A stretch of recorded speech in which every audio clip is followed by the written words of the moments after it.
For those who don't know, there's actually 4 pillars of seduction. And if anyone is able to master all 4 pillars, they will become absolutely unstoppable in the world of seduction. The first pillar of seduction should be an obvious one. It is power, since the most powerful people in the world are naturally seductive. We see it all the time. We see presidents, prime ministers, CEOs, even people who are physically strong. A man who's like 6'5" with muscles out here, he seems to be able to attract women very easily. The reason is that women are traditionally the opposite of men, or at least that's how we tend to think about them. So, because women have not had the physical power to stand up for themselves throughout history, it's easy to understand why women are attracted to powerful men, since if a man is powerful, the woman that sleeps with him every night is essentially equally as powerful or almost as powerful, since she's able to influence the man in whichever way that she likes. See, power from a social perspective is nothing more than influence. Our ability to get other people to do the things that we want them to do, that's power. That's how we see power. Now, as an individual, it's obvious that if you're able to become more powerful, your chances of seducing anyone increase exponentially, especially if you're someone like Genghis Khan, who was the conqueror of the world, right? As powerful as he was, he's also famous for being the greatest mass rapist of all time, since most of the women he took, and there were thousands of them since he fathered thousands of women, he took them by force. Now, I'm not saying take anyone by force, but you can aspire to social power in terms of politics and business. And this, no matter the way that you look, no matter who you are, no matter where you are lacking, your ability to increase in power is unstoppable. The case of Napoleon Bonaparte comes to mind. See, Napoleon was in love with a socialite named Josephine. And although Napoleon was a low-ranking member of the aristocracy, Josephine had a higher rank. And Napoleon was besotted with this lady, but because Napoleon wasn't really French. I don't know if most people know this, but Napoleon was born in the island of Corsica. On the year that he was born, just before his birth, the island passed from Italian ownership into French ownership, which means that Napoleon grew up speaking Italian because he was actually Italian, right? It's the technicality that he was born just when Corsica passed to France for ownership due to a debt owed by one of the Italian states. Anyway, the point is that Napoleon was not accepted in his society. He was viewed as a foreigner since he had a really harsh Corsican accent. And everywhere he went and everything he tried to do, he was rejected by the general French population. Yet, once Napoleon Bonaparte began to shine on the battlefield, and people were able to see his abilities and his talent, to the point that France became solely reliant on this one man for his ability to defeat others on the battlefield. The point is, once Napoleon became Emperor of France, the first person knocking at his door was Josephine, who would go on to become his wife and empress. And so, my message to you, men out there, doesn't matter who you are, doesn't matter whether you fit in or not, doesn't matter. If you're able to climb up the triangle of power and success, you'll still be able to seduce just about anyone that you can.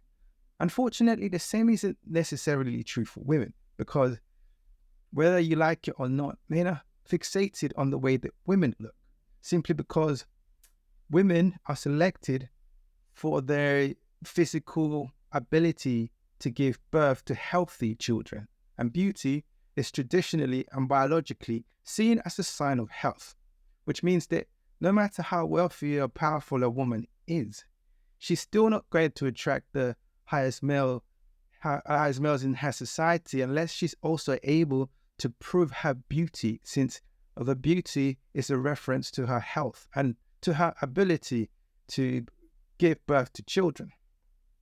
Now, the second pillar of attraction of seduction, attraction, which are the same thing really, since the word seduction means to draw in, to draw people into you. So we tend to think of seduction just from a sexual perspective, but in fact, the word is far bigger and grander than that, in the sense that we're able to seduce not just sexual mates, but also people, friends, business opportunities, all manner of things. And this is very important because in a world of social media, where you have content creators and influencers going up the ranks, what they are actually doing is they are seducing people, which means they are drawing people in. So the same tools that we can use for seduction in terms of relationships and sexual opportunities, we can use the same strategies to seduce people in business, in the social scene. Since to seduce means to draw people in. Now, by rising in power, you would find that actually all manner of people are attracted to you. You can draw all types of people in, new friends, new business opportunities. So the first pillar of seduction, which is the first pillar of attraction, since seduction and attraction are essentially the same thing, is power. And the second pillar is closely related to power. It is wealth. Wealth for obvious reasons. Especially in terms of reproduction, women tend to choose men who offer the ability to provide for their children and provide for the future, which means that you could be the ugliest man in the world. You could be the man with no skill in conversation, but if you're the richest man in the world, you still are going to attract sexual mates who need relationships, business opportunities. We see this in the case of pornography, right?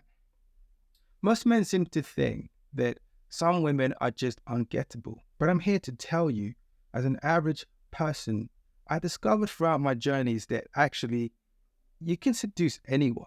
It's just a matter of finding the direction, the strategy. Obviously, I write about game theory. Game theory, I champion it as the philosophy of the future. And this is why you should be interested in my book. See, in terms of attraction, wealth works on anyone. We see it in the pornography industry, whereby you may see some of the most beautiful women that men have ever seen. Yet these women are willing to do even the most disgusting things just because they want to earn some money. Now, if you have the money, and if women of all kinds are willing to engage in pornography, in prostitution, in escorting and all types of sexual industry things, then if you have the money, then understand you have the power of seduction. And this explains why human civilization has advanced the way that it has, especially when we compare it to other animal civilizations, since human beings are driven, according to biology and game theory, we are driven to reproduce, since reproduction is an extension of our own personal survival, since by having children, our immortal genes, the ones that we carry inside our bodies from generations to generations, are able to live for longer. Which means that no matter how you are feeling as a man, as a woman even, if you can rise in terms of power, political power, or any type of power, and also in terms of wealth, you would have two of the pillars of attraction, pillars of seduction, and this will make you almost unstoppable. Now, the fact of the matter is that most of us will never be able to acquire power, especially political power, since the truth of the matter is there aren't that many positions of power in society to begin with. And in terms of wealth, the vast majority of us will never be wealthy. We know that 1% of the wealthiest people own something like 50% of all the assets, all the land in the world. Which means that for 99% of us, the top positions are taken. That leaves still about 10% of people who are still very well off. And you extend that to about 20% of people. There's probably only 20% of people who can really and effectively exercise the pillar of power and the pillar of wealth. Now, what happens to the 80%? This is the 20-80 rule, if you're familiar with it. Well, for the 80%, we're left with two more pillars of attraction. Now, the third pillar of attraction is beauty. See, physical appearance, the way that you look, your looks, that's the third pillar of attraction. Unfortunately for us, it's a bit of a lottery. Most of us, like myself, we're not blessed with the greatest looks, with the greatest height. I'm only 5'9". I'm only average looking. So I couldn't exercise the pillar of physical appearance, beauty to its full potential. However, there is a range. You see, as long as you make yourself look the best that you possibly can by losing weight, by staying fit, at least you're giving yourself a chance. Perhaps you don't have the 100% access to the pillar of attraction that we call physical appearance, but if you can get 50% of the way, at least, even in terms of wealth, if you can get 20, 30% in terms of power, if you can rise 20, 30% in the ranks, this has a cumulative effect. You see, these things start adding up. Although you may not be able to exercise a pillar of attraction fully, as long as you can get 20, 30%, in terms of power, perhaps you're working in a management position at work. In terms of wealth, at least you're earning the average salary in your country or a little bit more with a bit of overtime, right? In terms of physical appearance, maybe you're not the best looking person in the world, but at least you keep fit. At least you're not obese. You go to the gym, so you're helping yourself out. Now, the fourth pillar of attraction is actually the most important, because this is one pillar that, although we may not have access to the other three, if we have access at least to this one pillar of attraction, we are some of the way there. You see, if you have all four pillars of attraction, you can seduce anyone. You are absolutely unstoppable. However, if you have at least one of those four pillars, you have at least a 25% perhaps chance of seducing anyone. Now, the fourth pillar of attraction is character. This means the way that you are, your personality, the way that you behave, your ability to communicate with people. Look at me. You know, I'm actually an introvert. I'm actually antisocial most of the time. But I realized a long time ago that if I wanted to succeed in the game of life, since the game of life is the ultimate game, for the game of life is the only game that none of us can afford to lose. If I wanted to succeed in this game, I needed to develop my character.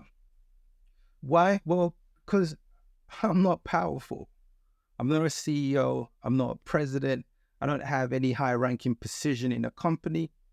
I'm not wealthy. I came from absolute poverty. I'm actually from South America, from Colombia. I came from a shanty town in the middle of nowhere. But here I am, living my life in London, trying to make the best of the cards that I had been dealt. So without being powerful, without being wealthy, and I'm just average looking. I'm not bad, but I'm not great. You see, you know when you're good looking because the women will not leave you alone. This reminds me of when I used to play football and I had my little group of friends, just teenagers. There was one guy in particular, one of my best friends, right? His name was Chris. And while we was in the parks playing football, there would always be girls coming up to watch us playing football. At some point, these girls would always send messages to Chris via one of us, or they would approach him directly. And it would always be along the lines of, my friend really likes you. My friend is over there. Can you come and speak to her, please? And my friend, because although he had the looks, he didn't have the character. He was very shy and withdrawn, and he would always send these ladies away, but they wouldn't stop coming. They would say things like, my friend wants to perform a sexual act on you. Are you willing? And we were like, oh my God, I cannot believe what you're saying. Tell your friend that she can do it to me. And see, those things didn't happen to me. And because they didn't happen to me, I understood that actually in terms of the looks games, I'm not at the top. It is what it is. You see, I had to accept that and I had to work on myself. My brother was a similar way. He had all the girls looking for him. I have a brother who's 2.5 years younger than me, but even in school, it would be the girls coming to him, the girls sending messages via other girls, to the point that people used to say, compare me and my brother, and they'd say that he's the good looking brother and I'm the ugly one. See? You understand what I'm saying to you? So in the end, I had to develop my character. I had to take risks that the good looking guys like my brother Nino and my friend Chris didn't have to take, because the women came to them. Which means that for me, I had to go to the women. And it all came to head with the first girlfriend I had, who at the time I thought she was the most beautiful woman that I had ever seen. But the problem was that she hated me. And no matter what I did, no matter what I said, no matter how I tried, she always rejected me, to the point that I came across like some kind of stalker. And friends and people would say to me, you need to leave this girl alone because she hates you. Like, she does not like you, like with a passion. And this sent me into a deep depression that it was so deep that I actually felt suicidal at the time. This is a story for a different day. I'll expand on a different day, but the point of the story is that in the end, I got the girl. Yes, I got her. I got her to the point that we dated for 10 years and we almost got married. We even planned the wedding, had everything there, and it all blew apart at the last minute. But that's besides the point. The point is that in the end, I got the girl. And once I got this one girl, I sat down and I thought about what happened, because it was quite incredible. How is it that you can turn someone who absolutely hates you with a passion? How do you turn someone in that position to someone who loves you and someone who wants to spend the rest of their lives with you? Especially when the way that you look completely turned them off. The person that you are completely made them hate you. It meant that I had to become a different type of person. I had to learn how to talk to women. I had to develop my character. And it's a lesson that I have carried on, and this is why I'm teaching it to you. I'm teaching it for you because I see in our society the way that men and women are struggling. We're struggling partly because our characters are underdeveloped. And this is a problem that is getting worse because of the use of social media, dating apps, smartphones. We now live at a time where we're more connected than we have ever been, yet we barely talk to each other. We barely interact. Human beings are the social creatures. This is how we built our society.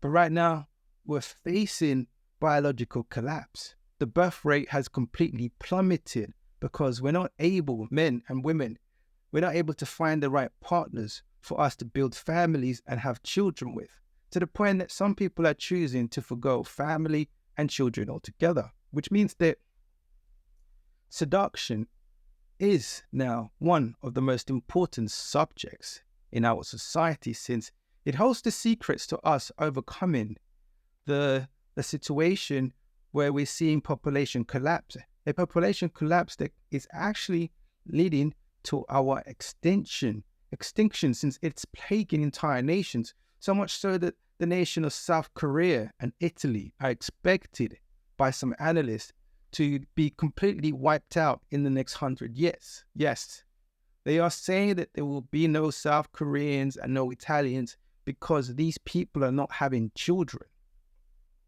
And so, I invite you to study my work, to see what you can learn from it, to get in contact with me and see if we can study together, if we can learn together, since humanity is a collective. None of us are here alone. And in terms of love, in terms of seduction, I'm here to show you the cheat codes, the secrets that could help you or someone you know find the love of your life. Now, I hope to see you on the next video.